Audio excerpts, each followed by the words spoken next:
그래서 우리 사회에서 종교는 굉장히 큰 문제가 됐어요. 신천지 통해서 우리가 너무나도 잘 알죠. 그렇게 좀 모이지 말라 그러는데 끝까지 성경 공부하고 예배드리고 찬양, 자기네는 안 걸린대.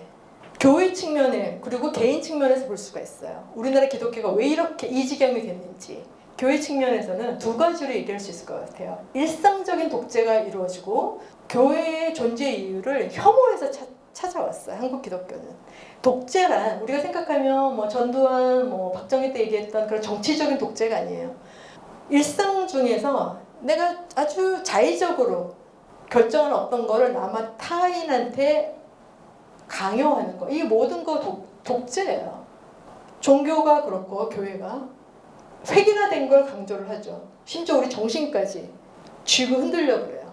패션, 대중문화 똑같은 걸 보고 똑같은 말을 하고 이래요. 그래서 이 독재는 굉장히 무섭게 편제돼 있어요. 그거를 기독교가 굉장히 견인해 왔다.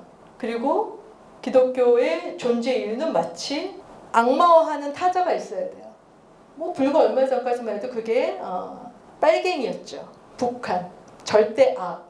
그런데 이제 대통령이 막 남북 정상회담하고 북한 사람이 막 여의도에 2사람이나 가 있고 이런 상태에서 빨갱이는 더 이상 먹혀 들어가잖아요. 그러니까 지금은 동성애자가 그 자리를 대신했어요. 교회는 그런데 또 교회를 나가고 있는 우리 이 개개인들은 어떠냐. 뭐 들어서 배운 게 없으니까 소비지향적인 소유지향적인 근본적인 종교관에서 한 발짝도 물러나지 못하고 있어요. 우리는 근본주의 종교관이라는 게 어떤 건지 아시죠? 문자주의로 대표되는 그리고 알게 모르게 노예 사상이 내면화됐어요. 마치 목사를 막 신처럼 대우하면서 목사님이 가라 하면 가고 오라 하면 오고. 그래서 실은 신은 나와 하나가 되어야 되는데 우리는 신을 이렇게 물건처럼 이렇게 소유해요. 그러면서 그 안에 구속이 되는 상태. 그거 안에서 나의 자율성은 없어지고 나의 사고는 닫혀진 상태로 유지돼 왔다. 제가 크리스찬으로 20년 동안 이렇게 열성을 떨었던 게 바로 이런 상태였었어요. 그래서 지금의 한국은 혐오의 아이콘이라고 한 누명을 쓰게 됐고 특히 중요한 거는 한국의 근현대사는 기독교사를 알아야 돼요. 그만큼 정권과 교회는 밀착돼 있어요. 성공회에 대해 한홍구 교수라고 하는 역사학자가 있어요. 그 사람이 박정희로 그 시애틀의 워싱턴대에서 박사를 한 사람인데 따로 떼어놔서 기독교 역사를 공부하는 세미나를 열었어요. 왜냐하면 그 사람은 크리스천 아니니까 당연히 한국 기독교사를 몰랐는데 현대사를 보는데 이 기독교를 모르면 한국사가 풀리지가 않는 거예요. 그래서 세미나를 같이 했던 적이 있어요. 강성호라는 사람이 저처럼 신실한 크리스천이었는데 사학과 출신이에요. 공부를 하다 보니까 기독교가 뭔가 이상한 거야. 한국 역사를 하다 보니까. 그래서 아예 한국 기독교 역사에 대해서 파기 시작했어요. 그래서 논문을 쓴 게 한국 기독교 흑역사예요. 적나라합니다. 그래서 이 사람이 한국 기독교 이렇게 정의했어요. 지배 권력과의 야합 속에서 이념 대립을 조정하고 전쟁을 찬양하고 독재 권력의 정당성을 선전하고 시민사회 속에서 종교 인권을 침해한 단체. 이게 이제 일제강점기부터 해방후 이렇게 아주 이어집니다. 굉장히 디테일한데 좀 저는 가볍게 넘어갈게요. 조선 총독부 일제가 우리 한국을 굉장히 폭압적으로 할 때 외국인 선교사들이 들어왔죠. 이 사람들한테 이미지 관리를 해야 되니까 이 사람들 굉장히 회유 정책을 써요. 그래서 지금 있는 미션 스쿨들이 이때 다 세워진 거예요. 대단한 그 특혜를 누렸습니다. 교회에 지금 뭐 그 영락교회도 그렇고 그 경동교회도 그렇고 다 일제한테 받은 불화된 적산가들이 굉장히 많아요. 그래서 기독교인들이 갖고 있는 부동산이. 그러면서 자연스럽게 기독교는 제도적 기독교회로 튼튼한 밑거름을 갖게 돼요. 당연히 신사참배하고 일본의 침략 전쟁을 동조할 수밖에 없게 되죠. 근데 그냥 할 수 없어서 한 게 아니라 되게 적극적으로 했어요. 그래서 기독교의 언어가 아주 군사문화화 될 정도로 총동원주의, 총력 전도 이런 말씀 저는 굉장히 많이 들었거든요. 이거 다 군사문화의 잔재. 그래서 노골적으로 친일하긴 하는데 그 당시 야소교라는 건 일본어로 기독교를 야소교라고 해요. 천황이 군림 통치하는 국체에 굉장히 적합한 예수교다라고 문서에 적시돼 있어요. 그래서 그때 교회에 한 일들이 이거에 제가 아주 조금만 추려온 거예요. 전승 축하해하고 일본군을 위해서 8,953회 기도회를 하고 헌금하고 심지어 교회에 있는 종을 무기 만들려고 다 떼어다 갖다 주는 게 그 띈 종만 1,540개. 전쟁을 지지하고 침략에 협력했던 이런 폭력적인 경험이 있기 때문에 평화 공동체로 나가는데 이미 실패한 조직이다. 해방 후 더 과관이 아닙니다. 일본은 같지만 이승만이 크리스찬이죠. 그러면서 반민특위를 와해시키고 독립운동했던 사람들을 다 잡아 죽이고 친일했던 사람들을 싹 들여와서 요소 앉히고 이러면서 서북청년단을 결성을 하죠. 서북청년단 잘 아시나요? 그 제주도 4.3 사건. 이거 영락교회 안에 있던 청년단체예요. 박정희 정권 때 전두환 때 쭉 이어지면서 이 정권은 자기네 정체성, 정당성을 확보하기 위해서 교회랑 손을 잡고 교회는 손잡으면서 여러 가지 기득권을 누리게 되죠. 그러면서 아주 유착 관계가 견고해집니다. 그래서 68년도부터는 대놓고 대통령 조찬 기도회를 하면서 그 밀회가 긴밀하게 이루어지고 있죠. 최근까지도 그러죠. 문재인 대통령 전까지 박근혜랑 그 명성교회 목사들은 그 조찬을 여러 번 만나고 이 책에 이런 내용들이 그 한국 기독교 흑역사를 보면은 구체적으로 나와 있어요. 관심 있는 분들은 읽어보시면 좋고요. 그래서 기독교는 특권을 책임져줄 기독교인 정치자는 무조건 지지하죠. 덮어놓고. 그래서 서울을 하나님께 봉헌한 이명박이 대통령이 되고 그리고 이전부터도 반탁운동이나 단독정보 수립 이런데 적극적으로 하면서 우익의 상징이 됐습니다. 그 당시 크리스찬 신문들은 아예 대놓고 이런 말을 할 정도로 그래서 결국은 한국 기독교는 대단히 부도덕하고 무례한 그런 모습을 갖추게 됐어요. 타자에 대한 상상력 있을 수가 없고 그리고 얼만큼 우리 사회가 다원화된 사회인데 이것을 어떻게 하나의 렌즈로만 담아낼 수가 있어요. 이것만 오르면 나머지는 다 그런 것이 되는데 그러한 시선을 갖고 있는 안타까운 모습을 보여주고 있고 그러면서 그 박정희의 강남 개발이 시작이 되면서 대형 교회가 세워지기 시작을 했죠. 그리고 교회는 성공 지상주의 그리고 양적인 더 크게 더 큰 교회를 지으면서 팽창이 되는 만큼 비대해지는 만큼 신도들은 피폐해집니다. 영적으로나 지적으로나 세상도 모르고 나도 모르고 뭐 그렇다고 하나님이 뭔지도 잘 모르는 총체적인 난감 상태로 빠져들게 되는 저는 그래서 교회를 나온 뒤에 화가 있어. 20년을 내가 딴 데서 딴 얘기 들으면서 지냈으면 어땠을까. 그래서 그거에 대한 위자료를 청구하고 싶을 정도의 분노가 있는데 근데 또 그게 또 있었기 때문에 여러분들을 이렇게 또 만날 수 있었을 거라 위안을 삼아봅니다. 반복되는 얘기라. 그래서 기독교는 경제적 가치, 신을 얘기하면서 마르크스보다 더 센 유물론자예요. 그래서 경제적 가치로만 판단을 하고 그 안에 있는 인간적인, 사회적인, 문화적인, 생태적인 가치를 몽땅그리 무시하게 되는 그런 역설적인 모순을 가지고 있어요. 그런데 안타깝게도 한국 기독교의 90% 이상은 이런 분위기에 놓여 있다라는 거예요. 대형교회뿐만이 아니라 우리는 일찍부터 유사 기독교도 아주 힘이 셉니다. 통일교는 전 세계적인 파워를 가지고 있죠. 신촌교 기세등등하고 이렇게 어마어마하게 문제거리가 되는데 뭐 이렇게 다 문제인 건 아니고 그 안에서 정말 헌신적으로 양심적으로 도덕적으로 아름답게 목회를 하시는 분들도 계시죠.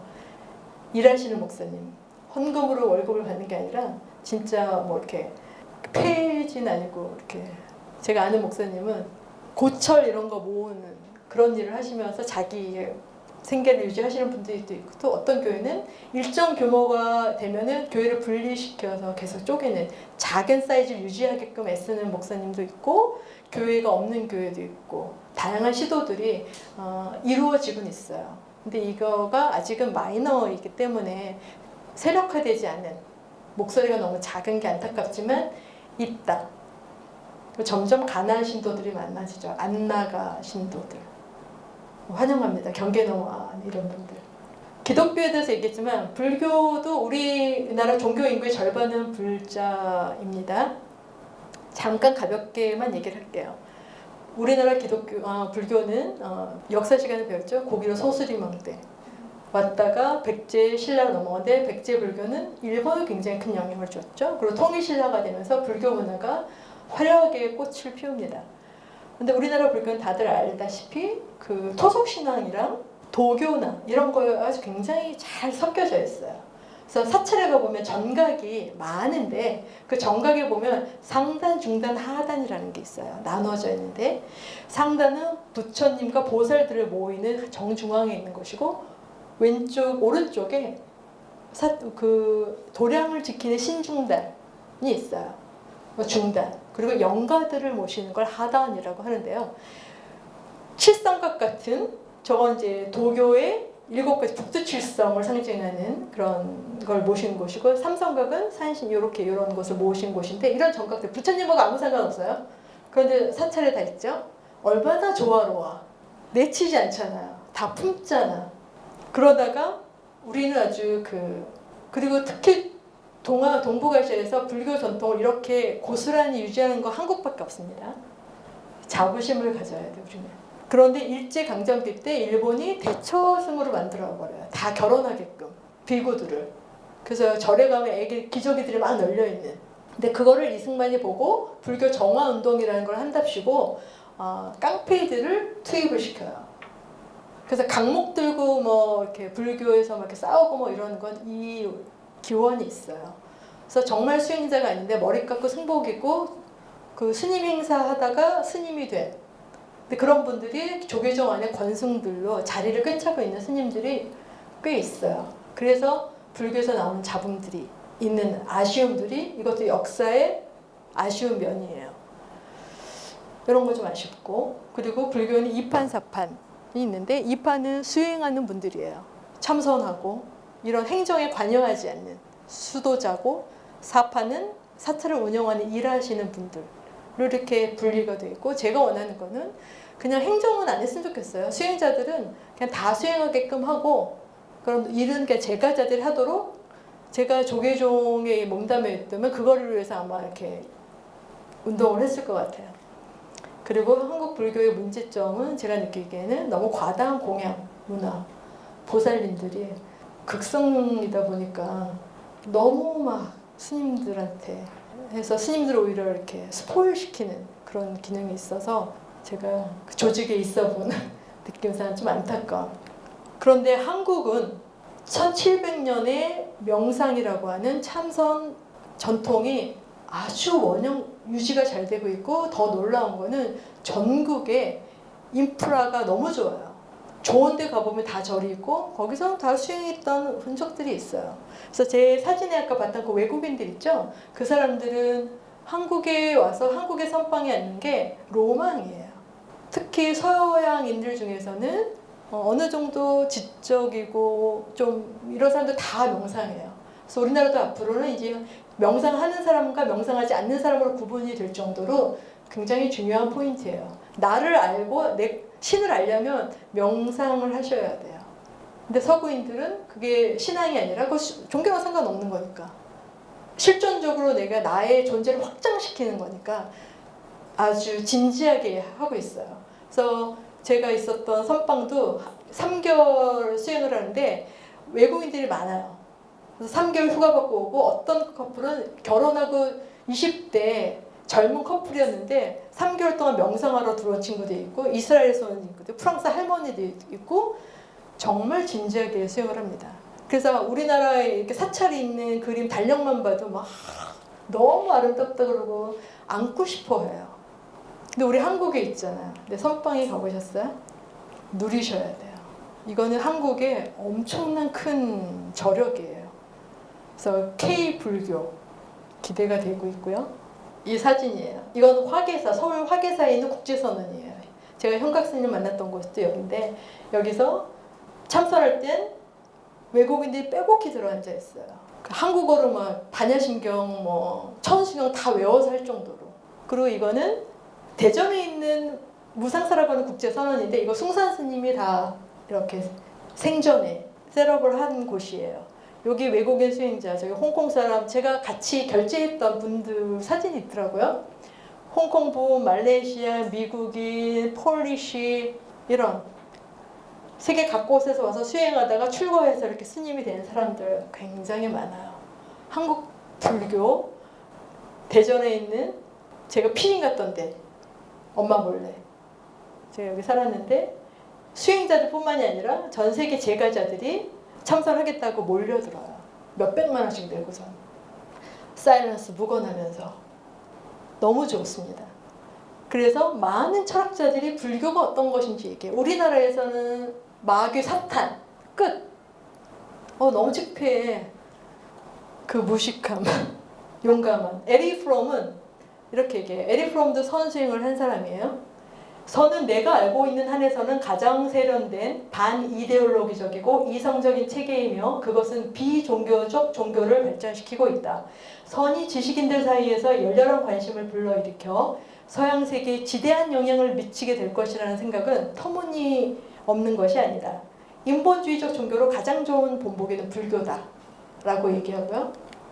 역사, 아놀드 토인비는 20세기의 가장 중요한 사건을 뽑으라고 한다면 그것은 동양의 종교, 불교가 서양으로 건너와 기독교를 대체하는 일이라고 얘기하고, 과학자죠. 아인슈타인은 미래의 종교는 우주적인 종교가 되어야 한다.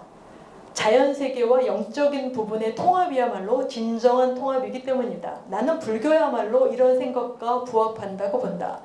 만약 누군가 나에게 현대의 과학적 요구에 상응하는 종교를 꼽으라고 한다면 그것은 불교라고 말하고 싶다. 여러분들이 갖고 있던 불교 이미지와 어떠신지 제가 좀 궁금해요. 그렇다면 지금 여태까지 종교가 뭐지? 종교가 왜 발현이 됐지? 이런 거에 대한 좀 얘기를 했는데 여기까지 괜찮으신가요?